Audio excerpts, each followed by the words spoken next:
Welcome to my channel. ఈరోజు మనం 2 శతక పద్యాలు వాటి యొక్క ప్రశ్నలు ప్రాక్టీస్ చేద్దాము. ఇవి ప్రీవియస్ పేపర్స్లో వచ్చిన శతక పద్యాలు. దానికంటే ముందు మనం శతక పద్య లక్షణాల గురించి తెలుసుకుందాం. ముందుగా శతకం అంటే 100 పద్యాలు కలది అని అర్థం. కొన్ని శతకాల్లో 100, 108కి పైగా కూడా పద్యాలు ఉంటాయి. మరి శతక పద్యాలకు మకుటం ఉంటుంది. మకుటం అంటే ప్రతి పద్యంలో 4 పాదాలు ఉంటాయి. 4వ పాదాన్ని మకుటం అంటారు. ఈ మకుటం పద్యం రాసిన కవి గురించి తెలియజేస్తుంది. మకుటం అనగా అర్థం ఏంటి? కిరీటం. కొన్ని పద్యాలకు మకుటం అంటే కిరీటం అనేది ఉండదు. శతక పద్యాలను ఏమంటారు? ముక్తకాలు అంటారు. మరి ముక్తకము అంటే ఏ పద్యానికి అదే స్వతంత్ర భావాన్ని కలిగి ఉంటుంది. అంటే ముందు చదివిన పద్యానికి వెనుక చదవబోయే పద్యానికి ఎలాంటి సంబంధం ఉండదు. దీనినే ముక్తకం అని అంటారు. ఇప్పుడు మనం పద్యం చూద్దాం. కమలములు నీట బాసిన గమలాప్తుని రశ్మి సోకి కమలిన భంగిన్ దమతమ నెలవులు తప్పిన దమ మిత్రులు శత్రువులగుట తద్యము సుమతి. ఈ పద్యంలో పద్యాన్ని 4 పాదాలు ఉన్నాయి కదా. ఈ 4వ పాదాన్ని ఏమంటాం? మకుటము లేదా కిరీటము అంటాము. ఈ 4వ పాదము కవి యొక్క పేరును తెలియజేస్తుంది. ఇప్పుడు ఇక్కడ సుమతి శతకర్త ఎవరు? బద్దెన. ఓకే, ఇక్కడ ప్రశ్నలు చూద్దాం. కమలాప్తుడు అనే పదానికి అర్థం: 1 ఇంద్రుడు, 2 రుద్రుడు, 3 చంద్రుడు, 4 సూర్యుడు. గమలాప్తుని రశ్మి సోకి అంటే గమలాప్తుడు అంటే ఇక్కడ ఎవరు? సూర్యుడు. రెండో ప్రశ్న, పాసిన అనగా 1 మెరిసిన, 2 విరిసిన, 3 తొలగిన, 4 నిండిన. ఏంటిది మరి ఇక్కడ? కమలములు నీట పాసిన అని ఉంది కదా. పాసిన అంటే తొలగిన. ఆప్షన్ 3 కరెక్ట్, తొలగిన. నెక్స్ట్, ఈ పద్యంలో మిత్రులు శత్రువులుగా ఎప్పుడు మారతారని చెప్పబడింది? 1 స్థానం మారినప్పుడు, 2 ఏడిపించినప్పుడు, 3 ఆపదలో ఆదుకోనప్పుడు, 4 నమ్మకం పోయినప్పుడు. చూడండి, దమతమ నెలవులు తప్పిన.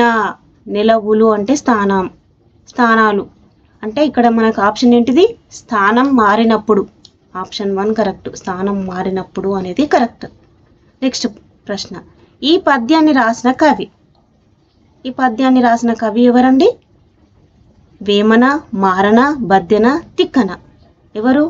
సుమతి శతకర్త బద్దెన. Option 3 correct. ఈ బద్దెనకు మరొక పేరు భద్రభూపాలుడు. ఈ భద్రభూపాలుడే వేములవాడ చాళుక్య రాజు. నెక్స్ట్ పద్యం చూద్దాం. కేదారాది సమస్త తీర్థములు గోర్కెం జూడ బోనీటికిన్ కాదా ముంగిలి వారణాసి కడుపే కైలాస శైలంబు నీ పాద ధ్యానము సంభవించినప్పుడే భావింపనా జ్ఞాన లక్ష్మి దారిద్రులు గారి లోకులకట శ్రీకాళహస్తీశ్వర. శ్రీకాళహస్తీశ్వర శతకర్త ఎవరండి? దూర్జటి. ఇక్కడ పద్యంలో 4 పాదాలు ఉన్నాయి కదా. 4వ పాదాన్ని ఏంటిది? కవి యొక్క మకుటాన్ని తెలియజేస్తుంది. ఓకే, ఇక్కడ ప్రశ్నలు చూద్దాము. లోకులు అజ్ఞాన లక్ష్మి దారిద్రులయ్యే సందర్భం: 1 శివపాద ధ్యానం చేసినప్పుడు, 2 శ్రీకాళహస్తికి వెళ్ళినప్పుడు, కేదారాన్ని సందర్శించినప్పుడు, 4 కైలాసాన్ని చేరినప్పుడు. ఏంటిది మరి? నీ పాద ధ్యానం చేసినప్పుడు అని ఉంది. లోకులు అజ్ఞాన లక్ష్మి దారిద్రులయ్యే సందర్భం. దరిద్రులు కాదు, దారిద్రులయ్యే సందర్భం ఏంటిదండి? 1 శివపాద ధ్యానం చేసినప్పుడు దారిద్రులయ్యే సందర్భం అన్నాడు. అక్కడ ప్రశ్న చూడండి ఒకసారి. శ్రీకాళహస్తికి వెళ్ళినప్పుడు కాదు, కేదారాన్ని దర్శించినప్పుడు కాదు, కైలాసాన్ని చేరినప్పుడు కాదు, శివపాద ధ్యానం చేసినప్పుడు అనేది ఆన్సర్ కరెక్ట్. రెండో ప్రశ్న, అంగనము, ప్రాంగణము, మొగవాలము అను పర్యాయ పదాలు గల పదం: 1 ప్రాకారము, 2 ముంగిలి, 3 తీర్థము, 4 కాలము.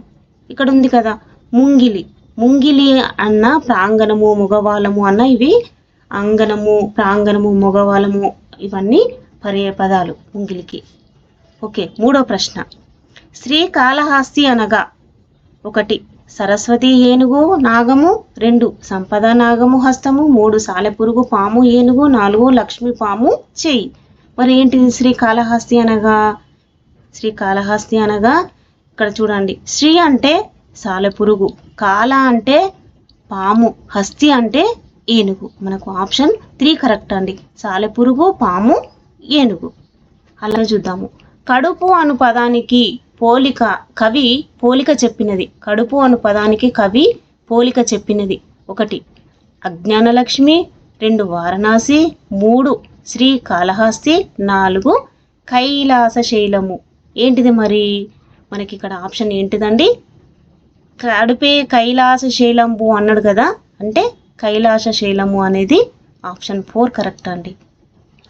ఈ పద్యం రాసింది ఎవరు?